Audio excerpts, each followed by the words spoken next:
السلطه تمام. يعني بقى عندك عقده. لازم اشم من حاجه. فاكر لما جالك صينيه ريحتها وحشه؟ ما علينا. التوميه تمام. في مطعم شهير بدون ذكر اسماء عباره عن اسد، لقيت ربع كيلو الكفته عنده ب 300 جنيه، مع العلم ان في مطعم تاني ربع كيلو الكفته عنده ب 80 جنيه. انا استغربت. فاحنا النهارده معانا المطعم الرخيص ابو 80 جنيه، واللي يعرف ايه الفرق بين الغالي والرخيص يقول لي، لان انا مش عارف ايه الفرق الرهيب ده. يعني كيلو الكفته عند المطعم بتاع النهارده ب 300 جنيه. يعني فرق رهيب. طب المطعم انا هو تيك اواي بس، فانا هكتب لكم الارقام التليفونات، اللي حابب يجرب يروح يجرب. ده لو حلو يعني. لسه هنشوف. نقول بسم الله الرحمن الرحيم. افتح يا سمسم.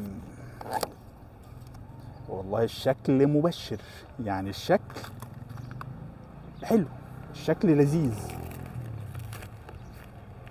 مش وحش. بص ده عبارة عن نص فرخة مشوية، 12 صباع كفتة، و6 قطع شيش، ورز طبعا، وثلاث سلطات، 3 انواع سلطات. فاحنا اول حاجة هندوق الكفتة اللي هو الكيلو ب 300 جنيه والربع ب 80 او ب 90 جنيه. اهو شكلها اهو، بص قطعتها حلوة، يعني فرمة اللحمة باينة ان هي كويسة.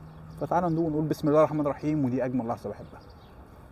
حلوة حلوة والله، كريمي. طحينة حلوة بس مش احسن حاجة يعني، مش قد كده. لو جبت ربع كيلو معاه رز ومعرفش ايه ب 90 جنيه فانت كده مستقنيس ومتكيف. نص الفرخة قصدي اهو، ده حجمه. دلوقتي احنا بقينا جامدين، هنعرف الفراخ دي فريش ولا مش فريش. اللي ما شافش الفيديو هحط له الفيديو تحت يخش يشوف المقارنه بين المجمد والفريش. تعالوا ندوق الاول الشيش. تعالى كده يا مصور. الشيش ده لا باين ان هو فريش. بسم الله. ده شيش معمول وراك فمصلحه حلوه قوي. جامده جامده.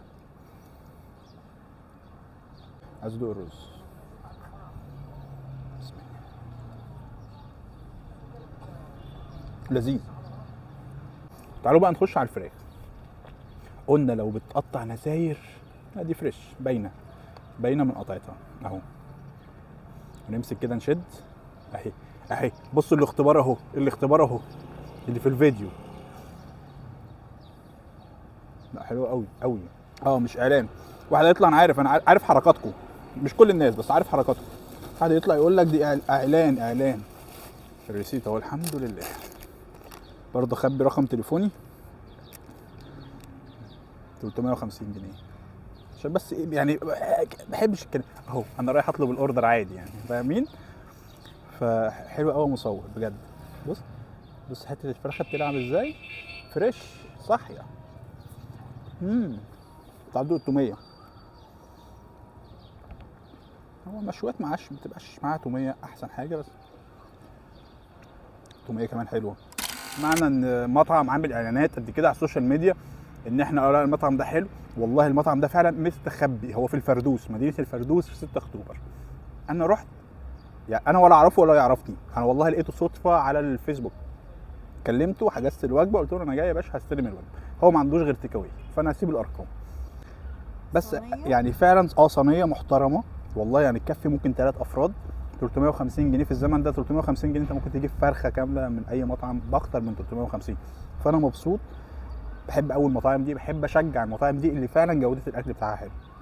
الرز مش احسن حاجه، انا كده ما باكلش الرز بره، لكن المشويات طعمها حلو. الكفته حلوه جدا، يمكن الصباع صغير شويه بس حلوه. 12 صباع، ربع فرخ، نص فرخه، 6 قطع شيش، فالدنيا لذيذه. لو هنقيم وهندي بوينت، هو ياخد 9 من 10. يمكن الواحد ده ممكن عشان الرز، ممكن عشان سلطه الطماطم، العيش المفروض يبقى اكتر شويه، لكن الاكل فعلا حلو بجد. مش كل المطاعم المستخبيه طعمها وحش.